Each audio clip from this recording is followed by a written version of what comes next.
Right. నమస్తే, welcome to yo-yo TV. ప్రస్తుతం మనం హసంపేటలోని బోయిన్ చెరువు దగ్గర అయితే ఉన్నాం. ఏది చూసుకుంటే తెలంగాణ రాష్ట్రంలో కాంగ్రెస్ ప్రభుత్వం వచ్చిన తర్వాత హైడ్రా అనే ఒక కమిషన్ అయితే ఏర్పాటు చేసింది. సో అయితే చూసుకుంటే గత కొన్ని సంవత్సరాలుగా అయితే చెరువుల చుట్టుపక్కల కబ్జాలకు గురైన అయితే భూముల మీద కట్టుకున్న ఇల్లుల విషయంలో చూసుకున్నా కూడా హైడ్రా అయితే కూల్చడాలు అయితే జరుగుతూ ఉంది. అయితే FTL బఫర్ జోన్లో కట్టుకున్న ఇళ్ళలన్నింటి కూడా కూలుస్తున్న పరిస్థితి మనకు కనిపిస్తూ ఉంది. సో మరి ఈరోజు ఇక్కడ బోయిన్ చెరువు సంబంధించిన ప్రాంతాలలో కూడా దగ్గర ఒక 250 మందికి నోటీసులు కూడా ఇచ్చినట్టు కూడా మనకు తెలుస్తూ ఉంది. సో మరి అక్కడ ఉన్న స్థానిక ప్రజలతో మాట్లాడదాం. మరి వాళ్ళు నిజంగా ఇక్కడ వాళ్ళ ఓన్ ల్యాండా లేకపోతే నిజంగా ఇది ఎవరైనా కబ్జాకు గురైన ల్యాండ్ తీసుకున్నారని దాని గురించి వాళ్ళతో మాట్లాడి మరిన్ని విషయాలు అయితే తెలుసుకుందాం. సో మరి రండి నాతో పాటు. రైట్ అన్న, నమస్తేనే.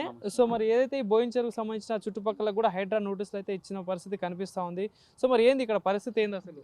ఇది గతంలో బీఆర్ఎస్ పార్టీ డెవలప్మెంట్ అని చెప్పేసి సుందరీకరణ అని చెరువులన్నీ సుందరీకరణ అని చెప్పేసి కొన్ని కోట్లు తీసుకొచ్చిన 30 కోట్లు తీసుకొచ్చినాం అని చెప్పి వాకింగ్ ట్రాక్ వేసేసి ఇవాళ దాకా వాకింగ్ ట్రాక్ ప్రజలకు అందుబాటులో రాలే.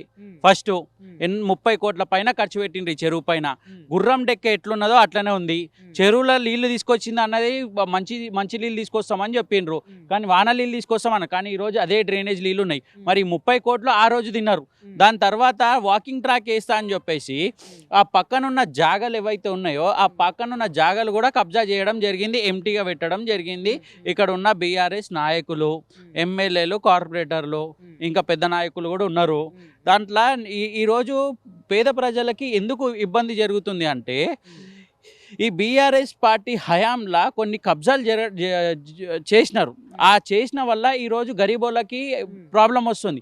ఆ రోజు బీఆర్ఎస్ పార్టీ ఏదైతే నోటీస్ చెరువుల ఇల్లులు కడుతున్నారో అట్లా జొంటోళ్ళకి నోటీస్ ఇచ్చేసి ఇమ్మీడియట్లీ కూల్చేసేయాలని చర్యలు తీసుకుని ఉంటే ఈరోజు హైడ్రాది ఏం పని ఉంటుండే?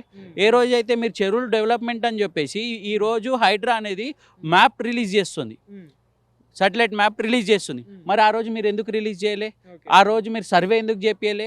మీరు సర్వే చేసేసి ఏదైతే ఇల్లీగల్ ఉన్నదో, ఏదైతే ఫంక్షన్ హాల్ ఉన్నాయో, ఏదైతే ఎంటీ జాగాలు ఉన్నాయో ఆ రోజు ఎందుకు తీసుకోలేరు? ఆక్యుపై ఎందుకు చేసుకోలేదు గవర్నమెంట్? ఆ రోజు చేసినందుకు ఈ రోజు బాధపడుతున్నారు పేద ప్రజలు. ఆ రోజు కరెక్ట్గా ఎవరైతే కబ్జాలు చేసిండ్రో వాళ్ళపైన చర్యలు తీసుకుని ఉంటే ఈరోజు గరీబోళ్ళకి నోటీస్ సైడ్ వస్తుండే. ఎందుకు వస్తుండే? ఈరోజు ఈ గరీబోళ్ళ పైన రాజకీయం చేస్తుండ్రు. ఇది ఎమ్మెల్యే ఉండని, ఎంపీ ఉండని, కార్పొరేటర్ ఉండని, ఇంకా ఇతర నాయకులు కూడా దీని మీద రాజకీయం చేస్తున్నారు. మేమేం రిక్వెస్ట్ చేస్తున్నామంటే ఇక్కడ దళితులు ఉన్నారు, ఆ దళితులను తీసుకొని పోండి హైడ్రాకి, రంగనాథ్ దగ్గరికి తీసుకుపోయి రిక్వెస్ట్ చేయండి. ఇక్కడ దళితులు ఉన్నారు, 40 సంవత్సరాల నుంచి వీళ్ళు ఇక్కడ ఉండి పాపం కష్టపడి రూపాయి కష్టపడి పెయింట్ వేసుకోలేని పరిస్థితిలో కూడా ఉన్నారు. వీళ్ళు ఒక్కొక్క రూమ్ కట్టుకొని ఉన్నారు. వీళ్ళపైన చర్యలు తీసుకోకుండా ప్లీజ్ దయచేసి. నోటీసులు ఎంతమందికి ఇచ్చారు? సో ఎన్ని రోజుల వ్యవధిచ్చారు? అసలు దగ్గర 90 అని ఉందా అని చెప్పేసి అంటున్నారు. ఎంతమందికి వచ్చిందో ఇంకా పర్ఫెక్ట్ క్లారిటీ అయితే లేదు మాకు. అట్లా మేము ఏం రిక్వెస్ట్ చేస్తున్నామంటే ఈ గరీబోళ్ళ ఇల్లులు ఉన్నాయి కదా, ఈ దళితులు అని చెప్పి కాంగ్రెస్ పార్టీ ఏమంటదంటే మేము దళితుల గురించి ఉన్నాము అని చెప్పింది. అట్లా చూంటప్పుడు ఇక్కడ దళితులు చాలా మంది ఉన్నారు. అట్లా చూంటప్పుడు దళితులను కాపాడు అని చెప్తున్నాం. మేము హైడ్రాకి వ్యతిరేకం కాదు, ఇటు సపోర్టింగ్ కూడా కాదు. మేము ఏమంటామంటే పేద ప్రజలను కాపాడండి. ఎవరైతే ఫంక్షన్ హాల్ చేసి డబ్బులు సంపాదిస్తుండ్రో, ఎవరైతే గ్రౌండ్కి రెడీ చేసిండ్రో, ఎవరైతే ప్లేగా అంటే ఎంటీ ల్యాండ్ పెట్టినరో, ఎవరైతే ఈ 10 సంవత్సరాల్లో కన్స్ట్రక్షన్లు చేసిండ్రో వాళ్ళపైన యాక్షన్ తీసుకోమని చెప్తున్నాం. మేము తీసుకోవద్దని చెప్తలే. 10 సంవత్సరాలు జరిగిన నిర్మాణాలపైన యాక్షన్ తీసుకోండి. మీరు నోటీస్ ఇచ్చిండ్రు కదా, ఎంఆర్ఓ దగ్గర ఉన్నాయి కదా, 2021లో ఇచ్చిండ్రు కదా నోటీస్ చెర్ల కడుతున్నారని. మరి దానిపైన ఎందుకు తీసుకుంటలే చర్యలు? అంటే దానిపైన మరి ఎవరైనా ఇల్లు కూల్చి మస్జిద్ని కూల్చిండ్రన్న, ఇల్లులు కాదు. ఎంఐఎం పార్టీ వాళ్ళు కంప్లైంట్ ఇస్తే ఇల్లీగల్గా కన్స్ట్రక్షన్ జరుగుతుంది, ఇల్లీగల్గా చెరువుల భూమి కబ్జా చేస్తుండ్రు అని చెప్పేసి ఎంఆర్ఓ అధికారులు వచ్చి ఇమీడియట్లీ యాక్షన్ తీసుకుండ్రు. మరి ఇప్పుడు ఎందుకు అప్పుడు తీసుకుని ఉంటే యాక్షన్, ఆ రోజు చెర్ల భూమి ఉంటే ఈ రోజు ఏం అవసరం వస్తుండే? ఈ కాంగ్రెస్ పార్టీ హైడ్రా అనేది కూడా తీసుకురాకపోతుండే కదా. ఈరోజు పోచమ్మ గుడికి కూడా నోటీసులు వచ్చినాయని చెప్పేసి అంటున్నారు అన్న. ఈరోజు ఇది రాజకీయం చేస్తుండ్రా మాకు అర్థమైతలే. ఈ నోటీస్ పంపించింది ఎంఆర్ఓలు పంపించిండ్రా లేకుంటే హైడ్రా పంపించిందా? ఎవరు పంపించిండ్రు? అసలు గుడిలో ఏడుంటాయి అన్న? గుడిలో ఏడుంటాయి? వీళ్ళకి ఇంకిత జ్ఞానం లేదా? వీళ్ళకి నోటీసులు పంపించేటోళ్ళకి చెరువులు పక్కనే గుడిలు ఉన్నాయి, గుర్తుపెట్టుకోవాలా. వీళ్ళు చెరువు లోపలనే గుడిలు ఉన్నాయి. ఎన్నో చారిత్రకాల చూసుకుంటే ఎన్నో గుడిలు చెరువు పక్కన ఉంటాయి, సముద్రం పక్కన ఉంటాయి, పెద్ద పెద్ద నదుల పక్కన ఉంటాయి గుడిలు. అట్లాంటి గుడికి ఎట్లా ఇవ్వబుద్దయిందన్న అంటే వీళ్ళు దీడ రాజకీయం చేయడానికి ఇక్కడ ఉన్న ఎవరైతే నోటీస్ పంపించిండ్రో, ఎంఆర్ఓ నోటీస్ పంపించిండ్రో, నాకు తెలిసి బీఆర్ఎస్ పార్టీ కింద పనిచేస్తున్నట్టున్నాడు. ఎందుకంటే ఈరోజు పేద ప్రజలకి ఈ గవర్నమెంట్కి కొట్లాట పెట్టడానికి ప్రయత్నం చేస్తున్నట్టున్నాడు. అంటే బడా బడా బాబులై కూడా కొంతమంది బఫర్ జోన్లలో, ఎఫ్టీఎల్ జోన్లలో బిల్డింగ్లు ఉన్నా కూడా వాళ్ళే కూల్చకుండా ఇటు పేద ప్రజల మీద పడుతుంది హైడ్రా. సో దీని మీద మీ స్పందన ఏంది అసలు? అన్న నేను నిజం చెప్పాలన్న, ఈరోజు ఈ అర్జన్ బస్తీ అనేదే బయట వచ్చింది. వాస్తవానికి వీళ్ళు నిజంగా 40 సంవత్సరాల నుంచి కష్టంతో ఉన్నారు కాబట్టి ఈరోజు బడాబాబులు ఉన్నారు కదా, ఏ రోజు ఈడ కనిపిస్తుండ్రా అన్న? ఏడన్నా మీడియా ముంగట కనిపించిండ్రా మేము ఇన్ని సంవత్సరాలు ఉన్నామని? ఏడా కనిపించారు. వాళ్ళు పరివి చేయడానికి సిద్ధమైనారన్న.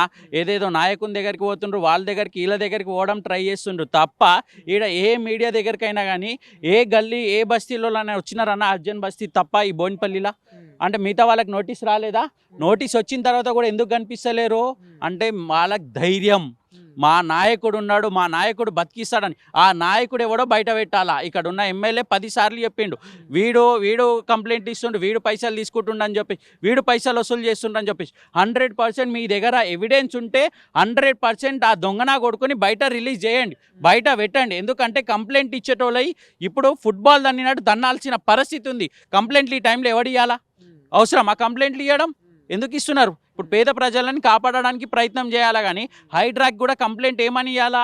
మనము పేద ప్రజల వైపు ఉన్నాము, పేద ప్రజలను ఈ బస్తీలో ఉన్న ప్రజలను అందరినీ కాపాడాలి. 40 సంవత్సరాల నుంచి ఉండి ఒక ఇల్లు ఒక రూము ఒక ఫ్లోర్ తప్ప ఇంకొక ఫ్లోర్ వేసుకోలేని పరిస్థితులు ఉన్నారు. 40 సంవత్సరాలు కష్టపడితే ఆ పరిస్థితులు ఉన్నారు. వాళ్ళని ఎట్లా కాపాడాలని ఆలోచించాలా. ఈరోజు ఒకడు పోయి కంప్లైంట్ ఇస్తాడు, మేము ఈ దాని మీద ఇచ్చినామని, ఒకటి next day immediately press meet పెట్టేసి ఏమంటాడు అంటే నేను కంప్లైంట్ వేయలే అని చెప్తాడు.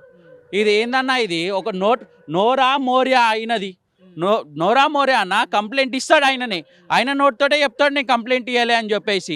ఇప్పుడు పరిస్థితి ఏంది మరి? ఇప్పుడు ఏదైతే ఇల్లు కూల్చిన వాళ్ళ పరిస్థితి అంటే ఒకవేళ నిజంగా హైడ్రా వచ్చి కూలిస్తే మీ కార్యాచరణ ఎట్లా ఉండదు? ఏం చేస్తారు మరి అన్న?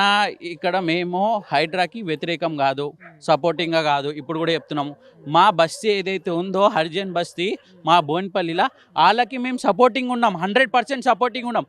కానీ ఎవరైతే కబ్జాలు చేసిండ్రో, ఎవరైతే దోచుకున్నారో, ఎవరైతే వెంచర్ చేసుకొని అమ్ముకున్నారో వాళ్ళకి మేము వ్యతిరేకం ఉన్నాం, 100% వ్యతిరేకం ఉన్నాం. వాళ్ళకి కాపాడాల్సిన బాధ్యత కూడా మన అందరిది.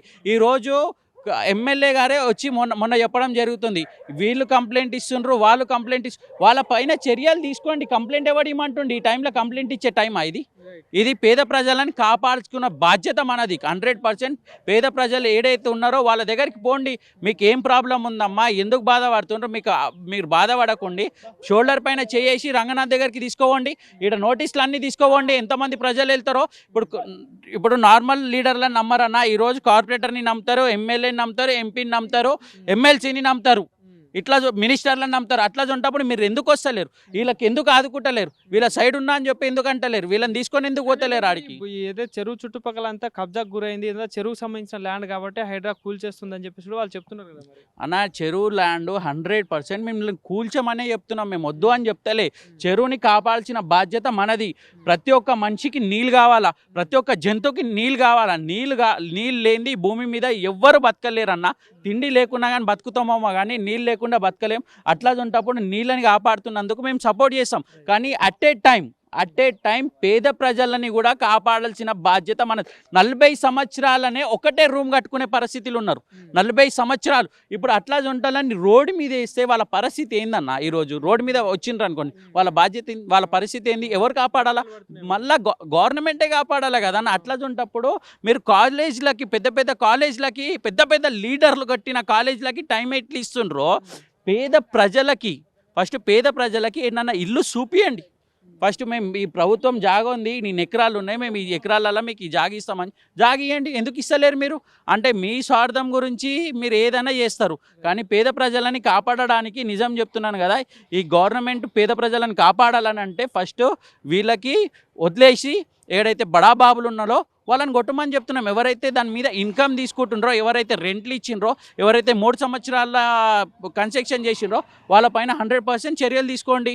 కానీ 40 సంవత్సరాల ఉన్నోళ్ళపైన బోన్పల్లి చెరువే కాదు, యావత్ తెలంగాణలో 40 సంవత్సరాలు ఉన్నోళ్ళని గరీబోళ్ళు ఉంటారు, దయచేసి వాళ్ళపైన చర్యలు తీసుకోదని కోరుకుంటున్నాను.